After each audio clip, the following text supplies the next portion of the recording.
Amazing. All right. We'll let everybody, we'll keep an eye on the chat, but keep on letting us know how it's been for you. But we can, kick it off. Really excited about this event that we're hosting. I'm Star with CoProcure, and we have our two distinguished guests, Lourdes, Coss, and Keith Glatz, and I'll introduce them shortly. But basically, I want to see, there we go. Welcome to you to our panel. First of all, I just want to explain who we are as CoProcure and also a little bit about cooperative contracting in general. So CoProcure, we are a collaborative platform for you to find a database of contracts and information, so you don't have to spend time searching and calling peers to find contracts they've already created. So imagine a request comes in, you need to buy something, but first, before putting out a bid, you want to see if there's a collaborative contract for you to use. So you go to CoProcure as your first stop. It shouldn't take hours of like phone calls, emails, internet searches to find what you need, because you deserve free tools to do your work. And that's why CoProcure is building the free technical infrastructure for procurement collaboration. And later on in the presentation, we'll show you how to use it. It's really simple. It's a search bar. This is our website. And what you do is you just type at the top what you're looking for. It could be anything from like welding pants to HR services to road salt. And you type it in up here and press the search bar. So what we're not a cooperative. We don't make our own contracts. We're basically a one-stop hub for you to find thousands of cooperative contracts from many different sources. So instead of going to this website and then this website and this other website, you just come to us and we search all of them at the same time. So the next thing I want to kind of go over to set some context is what is collaborative procurement when we talk about this during this presentation. So it's using a contract that's been competitively solicited by another public agency and is made available to others without having to go through a new solicitation process. So sometimes we use collaborative procurement interchangeably with cooperative. So you might hear that a little bit in our presentation too. So the main reason that people use cooperative contracts is time savings and also to achieve cost savings. But using cooperative contracting actually can also be a powerful strategy for driving agency goals forward. For example, many agencies are implementing equity goals for working with more small and diverse businesses. So that's what our topic is about today, and that's what we'll be speaking to Lourdes and Keith about. So let me stop sharing 1 second. All right. Quick question. Yes. Hi, I'm with procurement in Miami-Dade County. You said that the website, the services are free, completely free? Yes. You don't have to procure us. Okay. You can just start using it like right away, basically. Yeah. Great. Any other questions? You can pop them in the chat. We'll be answering them as we go. So yeah, I'd like to introduce our speakers and have them say a few words about themselves. So first we have Lourdes Coss, who has held many senior positions at some of the largest counties and cities in the country and has led some pretty big transformations. Now she's retired and she's an educator, a coach, and also a member of the CoProcure Advisory Council. I don't call that retirement, actually. You should be like on a beach somewhere, but still keeping really busy, teaching others what she knows. And we have Keith Glatz, who's joining from the city of Tamarack, Florida, where he's a purchasing and contracts manager. He is also a member of the NIGP Council there, who formed the Southeast Florida Purchasing Cooperative, which is a closed co-op for members of that chapter. So yeah, go ahead and say a few words about yourselves. Oh, you want us to jump in? Yeah. Welcome, everyone. I'm glad that you're here. I see some familiar names. I see here an echo. Okay.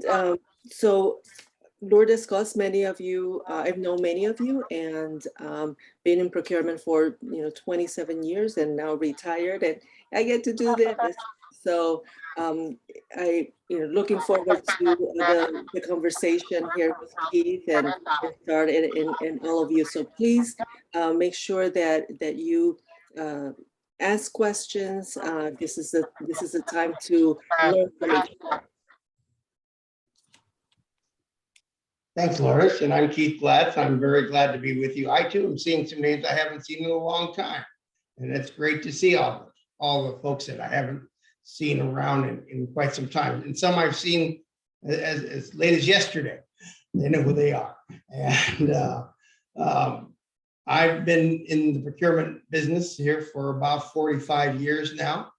And I'm not too far from retirement, but I'm still an active procurement manager at the city of Tamarack, which is a suburb of the Fort Lauderdale area, and look forward to having this discussion today because it's a very important discussion. I just want to say one thing that I failed to say, and that is that why wasn't this tool available when I was leading the transformations? So this is why I'm involved in this. So yeah, second career, not retired, right? Yeah, that's right. Thank you. Okay, so let's jump in. I want to set some context around the conversation, like not just go into like what you can do personally, but more like why are we doing this? Where do equity goals even come from? And how you're thinking about that as they're like coming down from leadership. So usually they're passed down from administration or leadership, and procurement teams are given a chance to figure that out. Can you talk a little bit more about where these goals come from and why? Are you asking? Anybody, Okay. Lourdes, you can start. Sure. Well, the short answer is that we're basically asked to implement them, but really it's really the right thing to do. We could there are generally these goals come from the conversations and interest in interest groups, talking with elected officials and our governing board, governing bodies. And those initiatives, if there's enough influence and people supporting them, they become policy. And that policy eventually could become an ordinance, but generally we see them as policy. And there are it's a way to help equalize, excuse me, the excuse me, the financial opportunities within the business community and to provide local growth and economic development. And so where do they come from? Is from the community, from the interest of maybe the elected officials, from the interest of the community, the business community, wanting to be part of the contracting group that serves the agency and ultimately the community. So are we going to get, maybe later we get into how are they established and all that, right? Yeah. Give a chance to keep. All right, great. Well, 20 years ago, we didn't have any equity goals. But the community that I worked for was a completely different community at that time. It was once just simply a retirement community. And at a certain point, the individuals who moved in moved on to other areas, and we had a deed restriction. It's not that anymore. So everybody else is moving in. And elected officials represent a population. And our population has become much more diverse than it was several years ago. And a diverse population demands that we have procurements made from individuals that represent their interests and what they are aware of and what they know. And so we react to that. And that's what procurement does on a daily basis. We're here to be reactive, but yet change agents. And so we react and we find ways to move forward. And inclusion of equity in our contract goals is one of those many areas where we attempt to innovate, and CoProcure is helping us do that. Cool. Yeah, I mean, I definitely have read about that trend, and I actually wanted to pull the audience about how many of your agencies currently have equity goals. So there's going to be a pop-up window. If you can just, choose one. Does your agency have equity goals?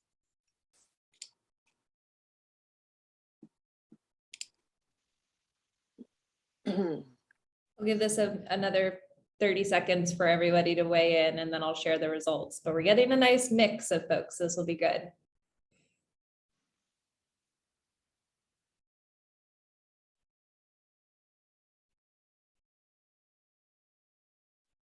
All right, couple more seconds.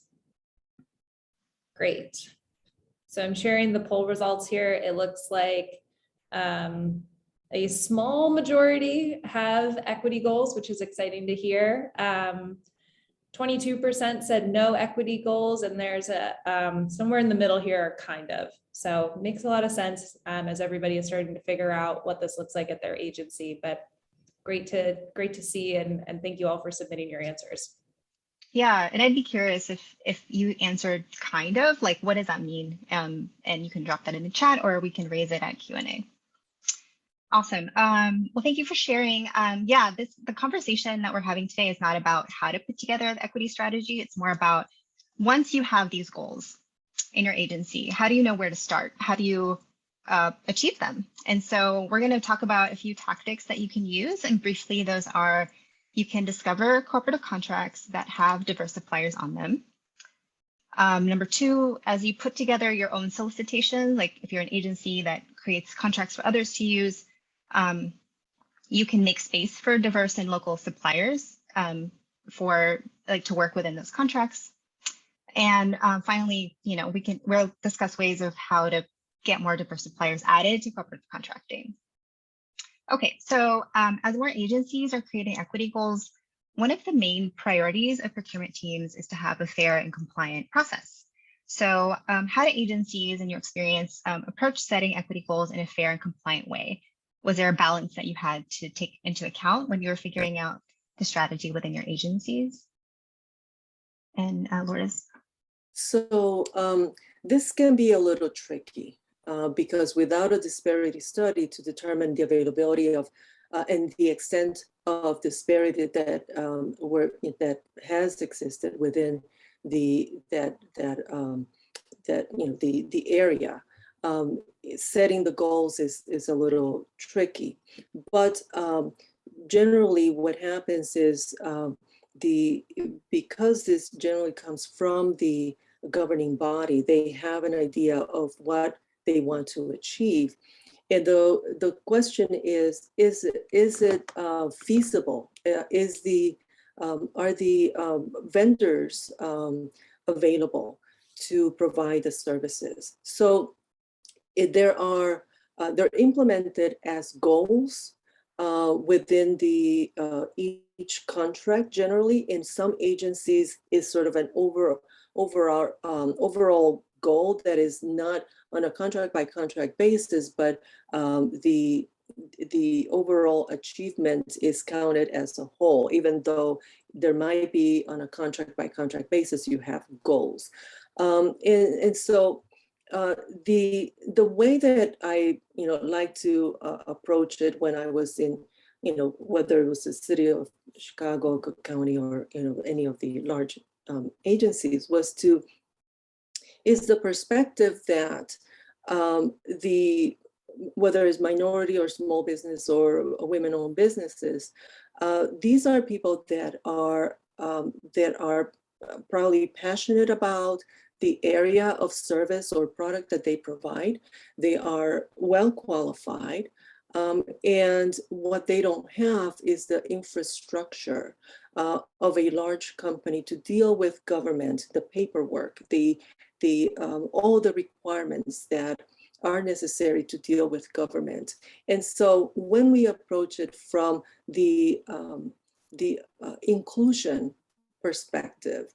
It's a different take. It's not that we're going to reduce the requirements because the firms, I've met very small firms, the individuals very well qualified to perform.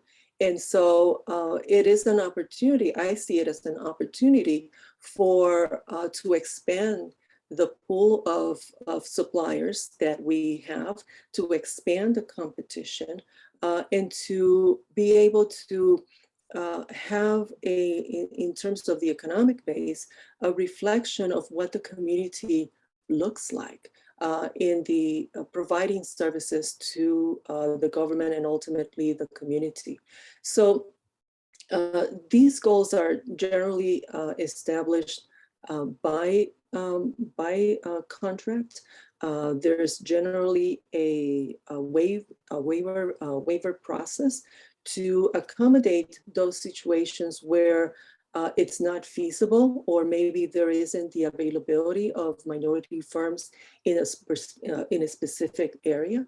But also to provide opportunities where opportunities are available.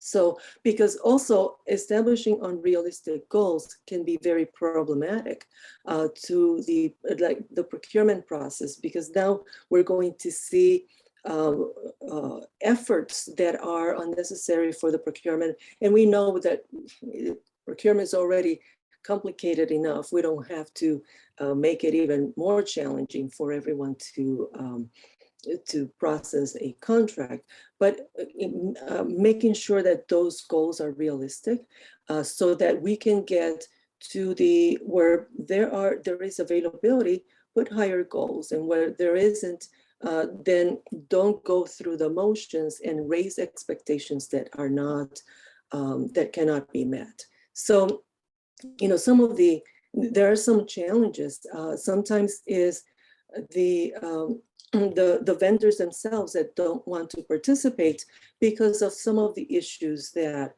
are presented and that are confronted with by doing business with a large agency. And these are issues that large company, non-minority companies also struggle with. It's like the slow pay, the cumbersome paperwork. All of that needs to be taken into consideration. And then once you, how are you going to facilitate the opportunities for those firms that you're inviting into the pool, that you're hoping to have a part in the procurement process? So there are a number of questions that each agency has to kind of review and evaluate to determine what makes sense, what is realistic, and how can we best position the diversity companies to be successful in a government contracting environment. And that might be assisting them with some certain paperwork, or maybe advancing a portion of the payment. And so there have been a number of strategies that have been tried and implemented over the years in the different agencies that I've been part of, to try to augment the participation by diversity firms, so that increased competition. We have a bigger representation in the contracting pool of contractors within the agency, and that there is that harmony in terms of the interest groups, knowing that their interests are being addressed in a realistic but serious way. So that's my take.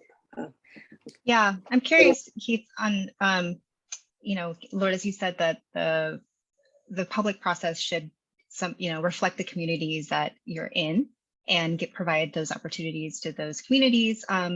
It sounds like a lot of outreach to different groups and giving them some resources to be able to work with the government. Like, why do all of that work? Like, what is the benefit? What is the value of working with more diverse suppliers, like to the agency, to the community? Keith, can you talk a little bit about that?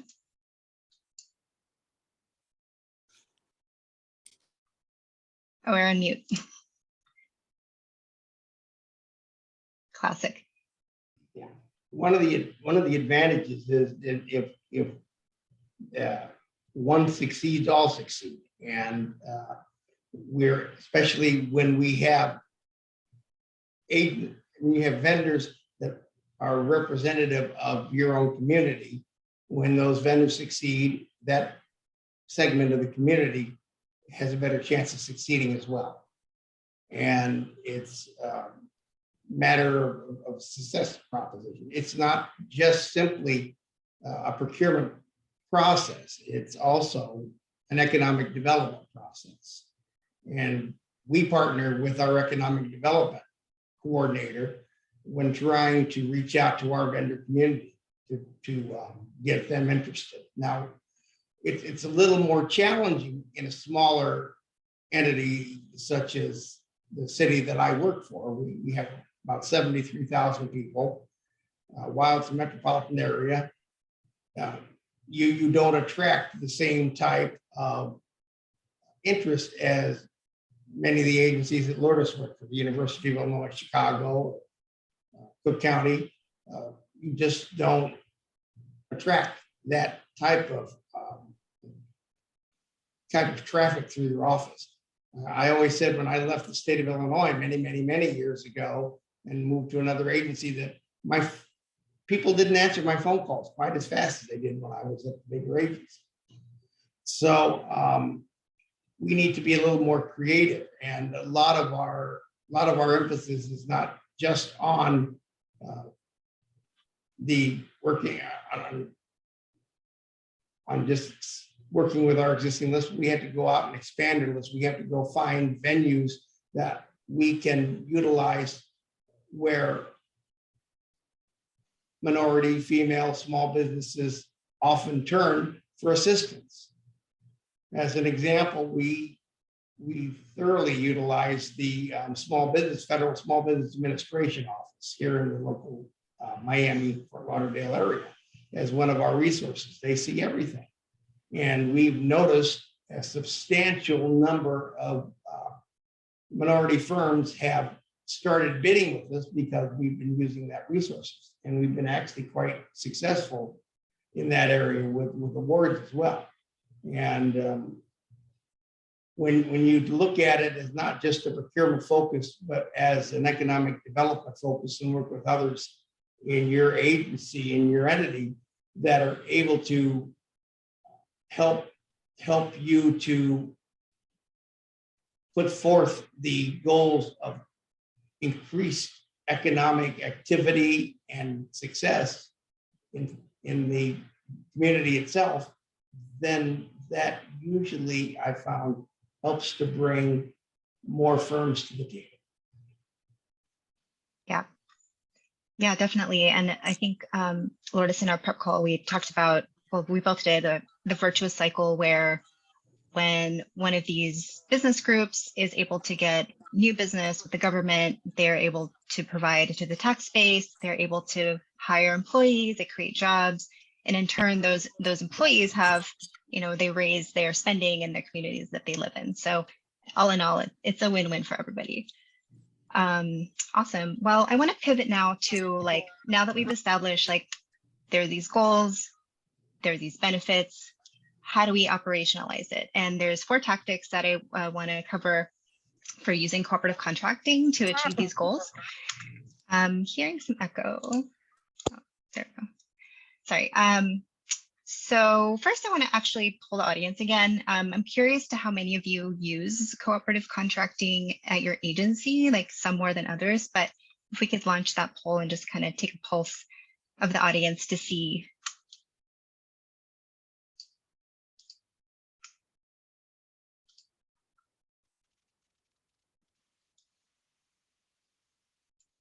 We know that certain agencies have preferences. And some are, less likely to use cooperative contracts.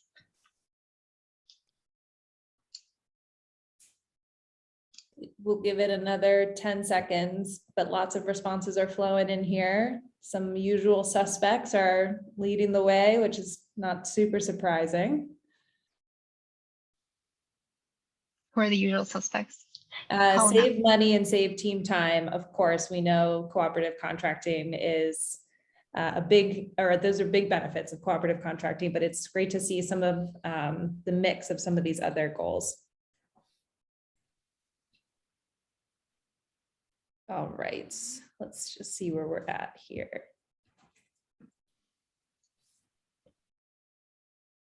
All right, so looks like this makes a ton of sense. Like I said, save money and team time are top goals of cooperative contracting, innovate faster, nurture local businesses, meet sustainability goals, collaboration within the region. It's another sort of another nice mix of sort of how everybody else is thinking about this, which makes a ton of sense. So thanks everybody for sharing. Yeah, cool. Yeah, that's good to know. So when you use these contracts, one of the things that you can do is find contracts with diverse suppliers already on them. So I want to ask Lourdes, like you had an example of this that we talked about when you were at the city of Chicago. How you've used that approach. So I think I'm going to refer to an example at Cook County, which is within the city of Chicago, right? And that is a roofing. We were using a roofing contract, or wanted to use a roofing contract, and at that time we didn't have the support of the board to use a major cooperative contract. And by meeting with, talking with the supplier, what we did was they agreed that they would hire local installers and they will supply the material, because the material they would have had to buy from a major company anyway.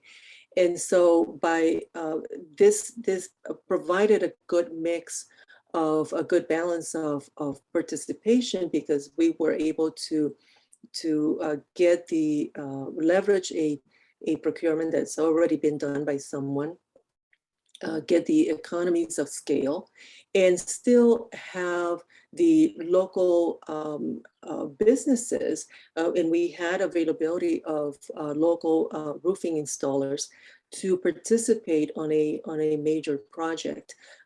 This is a way to kind of present this to the board, because it's a win-win situation. And so we were able to do that with that particular one.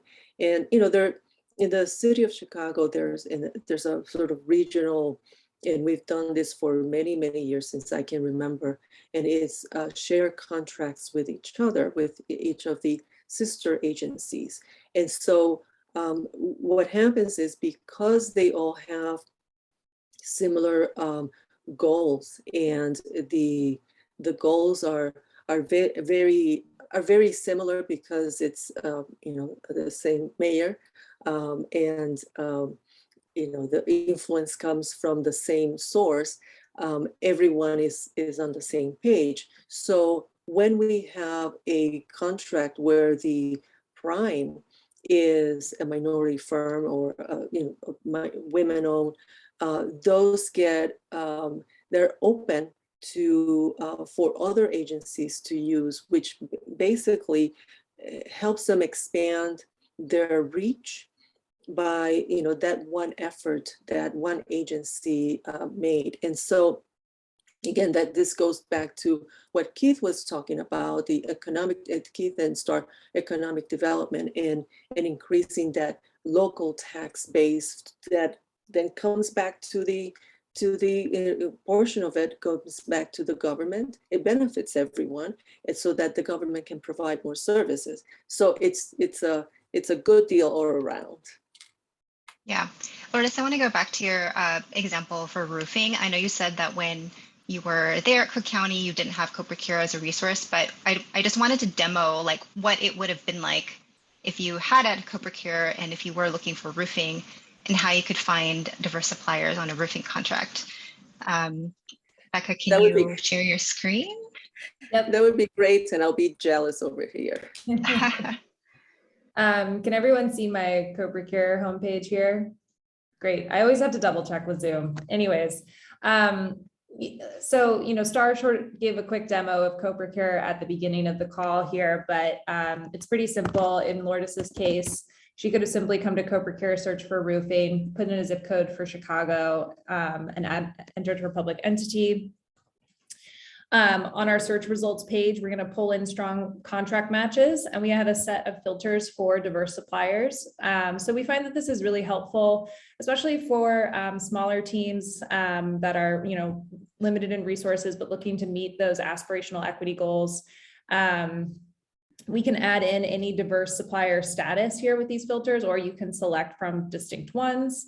And as you can see now, we can see the contracts here that have diverse suppliers already awarded on them. These are coming from many major national purchasing cooperatives, but as you can see, in this case for roofing, there's quite a few options with several diverse suppliers already added in here. So it's really exciting. I think, often I hear from teams, there's a balance or sort of a push and pull between wanting to move fast and easy with a cooperative, but also wanting to support diverse and local. And sometimes I think we forget that we can actually do both. So when we can kill two birds with one stone, CoProcure is kind of here to help figure out how we support those goals and help you make those really informed purchasing decisions.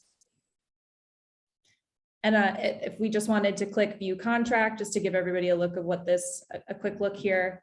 This is the contract solicitation page. We can see this is a diverse supplier, and that tag is listed in here. And then we have all the information that we need to start that due diligence process, contract number, expiration date, and you can actually view all the contract documents directly on CoProcure as well. So that's just loading a little slow, but there we go. That's my internet. So just a quick look at CoProcure here. Thank you.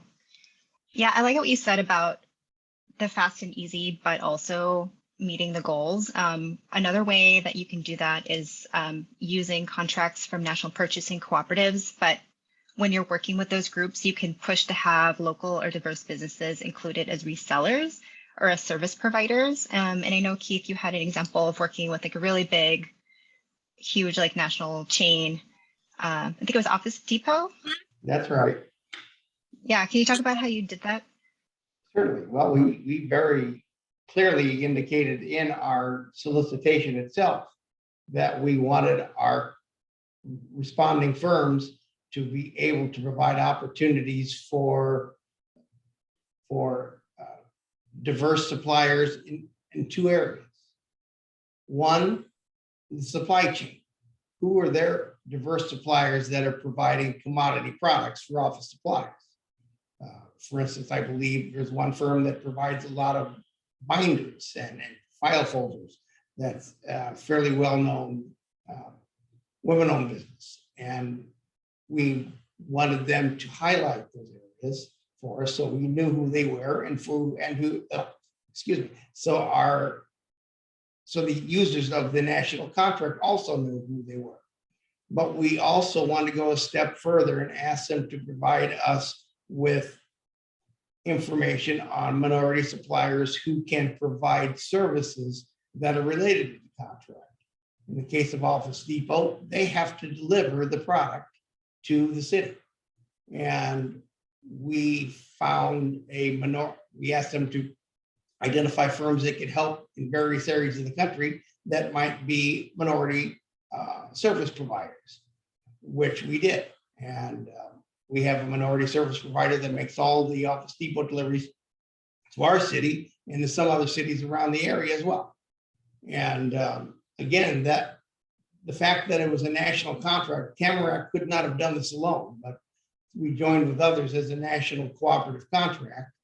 And because of that, we were able to have some clout in being able to require them to come to the table with that. We did the same thing with sustainable products for the environment as well. Yeah, so it sounds like because you had some buying power, you were able to go to them and say, here's the outcomes that we're looking for. How can we work together to achieve that? So yeah, that tactic really makes it easier to find diverse suppliers than you might think. Did you have a similar example, Lourdes? Or working with like a large co-op on this? Well, you know, the slightly different, and it was more like a large vendor who had a catalog as well. And what we asked them was to look at local manufacturers, especially small manufacturers, and see, take them through the process to get them under a catalog, whatever requirements they needed to meet, right? Get them under catalog, because what that does is it not only opens opportunities for the local vendor in the environment of that contracting environment of that agency or that contract, but also opens up opportunities in other parts of the country or to those vendors, because once they are on that catalog, then anyone who wants to buy their product is able to, regardless of where they are. And so this was more of an approach of bringing economic development and helping them, our local firms succeed in their business and help them get market their business, not only within, you know, the small community or the one contract, but now take it outside of that environment. And so I think, you know, just we need to be doing more of that.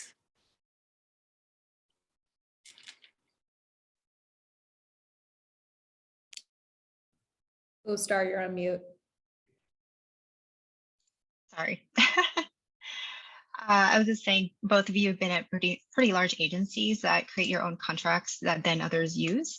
So if you're in that position, you know, another tactic you can have is add that cooperative language that makes your contracts piggybackable, which doesn't just increase opportunities for regional collaboration, like Lourdes, you were talking about the sister agencies, but generates new business for suppliers that you already work with. And I think, for example, you had an example about like snow removal. Lourdes, like, can you talk a little bit about how that worked and what the outcomes were? Yes, so we had at the university, we obviously have snow removal, right? And it has always been, you know, like the same firms, but we had a strategy, an internal strategy that we went out and really sourced and look for minorities and women-owned firms that did snow removal and encourage them to participate in the solicitation, and it basically gave them the information on how to do business with the university at that time. And we were fortunate to have a minority firm, which was a small firm, get that first contract. And that contract grew to the millions of dollars, which was, you know, something that helped that vendor, you know, the snow removal contractor go to a different level of business and not do, you know, the small jobs. Now they were really doing a significant job, because you know, snow removal in the University of Illinois Chicago metropolitan area.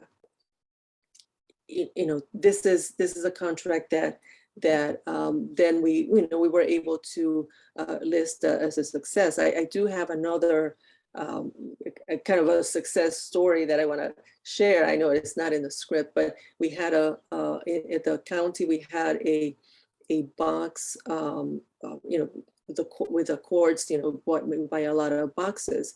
So we did the same thing, went out and really source for that procurement to make sure that we had enough participation. And we had a contractor who was provided boxes, and we were, because we shared contracts, you know, they were able to do a good deal of business within the city, selling boxes.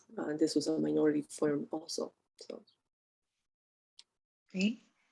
Yeah, Keith, do you have any success stories? Like, how does your agency use piggyback language generally? Do you always add it to the contracts you create? How does that work?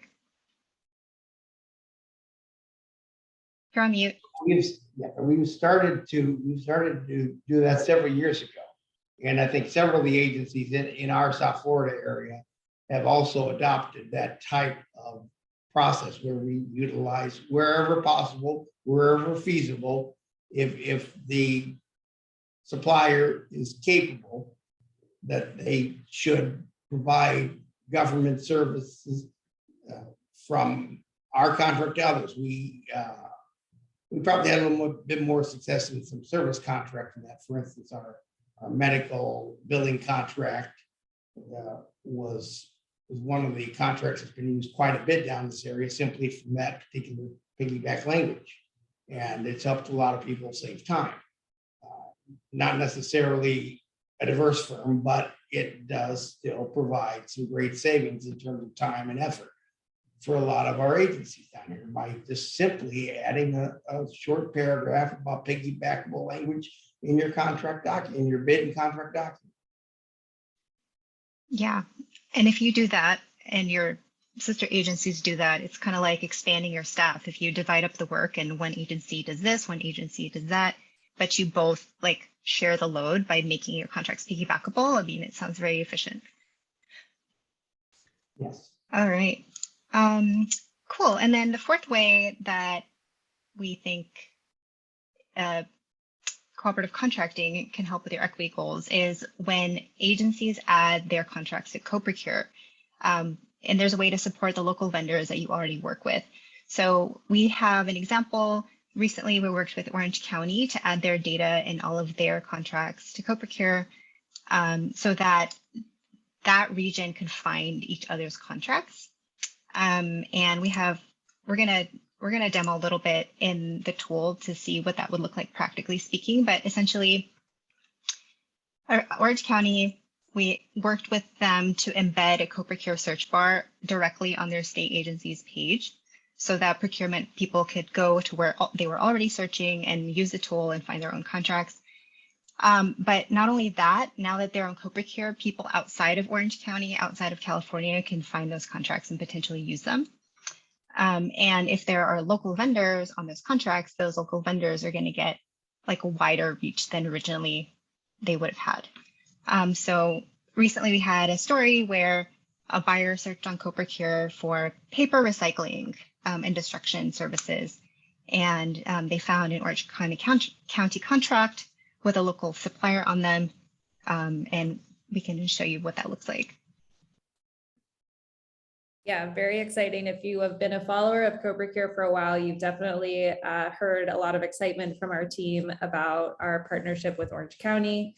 So if you were to come again to the website and you were to search for paper recycling with a zip code from California, we're going to again pull up those strong contract matches, and right up front, boom, paper recycling from Orange County. You can jump into the contract just like we did before and discover more information. You can get in touch with the supplier. You can also get in touch with Orange County to request those additional contract documents. They're still adding those in for us. But lots of options here to sort of investigate using local contracts that have already been awarded to local diverse suppliers, which is really exciting. Star mentioned that, you know, we did enter into a pretty awesome partnership with Orange County, and I just wanted to show this really quickly. This is the Orange County Procurement Alliance page. where they've embedded CoProcure search bar, allowing all the agencies within their procurement alliance, so it's about 34 agencies across the county, to search for all the things that they need directly from this page. And it gives them some special filters in here as well. If they wanted to narrow their search to only search for contracts that are coming from California agencies, they can do that. We know that's really important for agencies in California. So there's a little bit of customization that's available when we do these partnerships. And this was totally free. We want to make our technology available to public entities to support more collaboration, meet those equity goals, meet those sort of policy goals at the agency level. And CoProcure is just excited to be building the technical infrastructure to support some of those big, lofty things that we know procurement teams have been thinking about for a really long time. Yeah, it's really exciting stuff. One thing I wanted to add is like what we're currently working on. We can currently filter the contracts if you're looking for diverse suppliers. We are working on being able to do that for local suppliers. And so you can look within your zip code, and if you have a preference for local businesses, that you'd be able to find that coming soon. I'm not sure when, but coming soon. And I just want to point out, we have diverse suppliers on 20,000 cooperative contracts on CoProcure now. And that's like 1 in 3 of our cooperative contracts on CoProcure have a diverse supplier on them. And we're adding contracts all the time from different sources. So, there's a chance that you could go to the site right now and search for what you're currently looking for and find what you need. Awesome. Any closing thoughts before we jump to Q&A? Well, I guess I just want to say that we procurement professionals, as long as I can remember, there aren't enough people. We don't have, there's usually the problem, not enough staff to tackle all the work. This is a collaboration, is an opportunity to, like Star said, kind of leverage the efforts of other organizations and be able to focus on those areas where you really need your agency's expertise. It's a way of to increase the vendor pool by adding, that diversity, and being able to find them quickly. It's an opportunity here, and then plus having diversity, a higher pool of diversity firms helps us tap into the talent of those firms that we probably would otherwise not be able to do so. Thank you, Keith. Yeah, and I want to bring up another point too that I hadn't mentioned earlier, but we're talking about piggyback. We have established alliances with our other local agencies in the area as well. And we actually have a co-op of Southeast Florida agencies. It's a close co-op. We normally use it for items that don't lend themselves to easy commodity purchases. For instance, we call quicklime, which is a water treatment chemical that gets shipped down via rail car, and there's quite a significant freight component. And if we were to put that out in a normal competitive cooperative methodology that was national, we wouldn't be able to do it because the freight charges would overwhelm every other part of that agreement. So we've come together as a closed co-op and have developed those types of alliances where we, again, like Star mentioned earlier, where we save effort for each individual cooperative. Down here, because we've set that up, we don't even worry for the most part about commodity purchases anymore, because we've got most of those common commodities on co-op, our closed co-op. And some of those are coming off as the national cooperatives are taking over. Our Office Depot contract, Office Supply contract, was actually one of our co-op contracts, and it still is. But we partnered with our co-op and with another national cooperative to make it national in scope. So those local alliances can be very important to you as well. Thanks. Awesome. Thank you so much for joining us, Keith and Lourdes. Want to hop to the chat, and if you want to unmute and ask a question or raise your hand. I think we have a question from Ann Shaw. If you want to unmute. Hi, Star. Thanks. I was just curious. I was taking a look at the examples that were indicated for elevator maintenance and human services, or for HR services.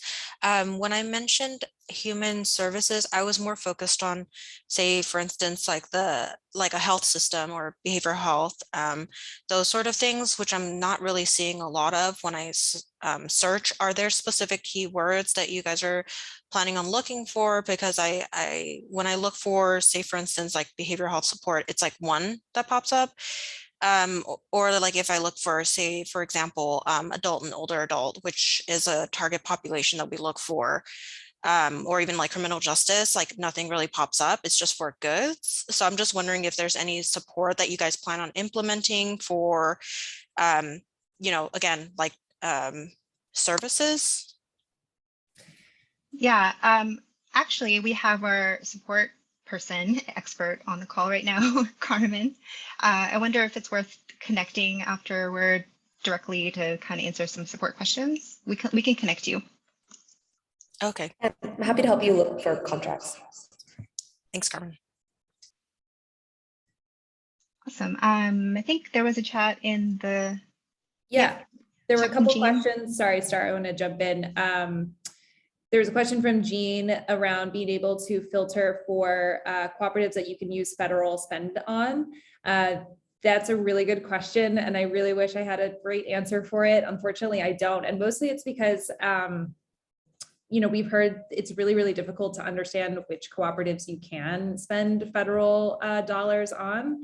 If you know that there are particular sources where you can spend that money, you've vetted that for your team, or maybe GSA works for you, there is a way to filter for contract sources specifically. So if you know that you can spend that money on certain contracts, you can filter for those, but there is not a filter specifically for co-ops that allow you to spend federal funding, mostly because we haven't been able to get a straight answer from anybody on this. And Keith is nodding. It's really, really hard to find, I think, one clear answer on when you can use that and when you cannot. Generally, piggyback contracts are usually not allowed, but some of the co-ops I know have actually implemented language from federal 2 CFR, which is the standard guidance for federal grants. And I've seen some contracts accepted on a case-by-case basis, but it's still a situation of your mileage may vary at this point in time, even with some of the GSA schedules. Yeah, definitely. I've heard recently from some folks that they've had some luck using HGAC BY contracts. So that's the Houston Galveston cooperative. So you can filter for HGAC BY contracts on CoProcure, and those are all in there in case that's helpful to know.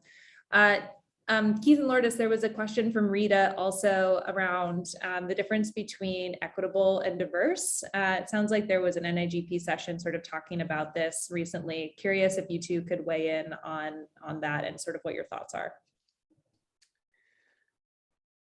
Yes, there's a difference. How do you make it? How do you provide? It's like if you treat everyone the same, then and give them the same benefits, you have not provided for the diversity. So there are things that you need to do differently to provide, make the level plane, make the field plane so that they're able to compete. And this is where I was talking about perhaps assisting them with how to put a bid together, some technical assistance, and so there are a number of strategies that agencies have used, but it's not just opening the door and in competing with everyone else, because they're going to be at a disadvantage. They don't have that infrastructure. They don't have the people to deal with, all the bureaucracy of government. And so it's something to kind of keep in mind. Great. And on that note, I want to wrap up and thank the speakers for appearing on our podcast. It's not really a podcast, but we do have educational events once a month or so. So after this one, keep an eye out in your email. We'll follow up with a recap and also a survey, which I dropped in the chat. If you're able to just spend 1 minute on it, that'd be awesome. But yeah, we'd love to keep in touch. So like I said, we'll reach out with some more information on how you can use CoProcure. Thanks, everybody. Thank you. Thank you. See you next time.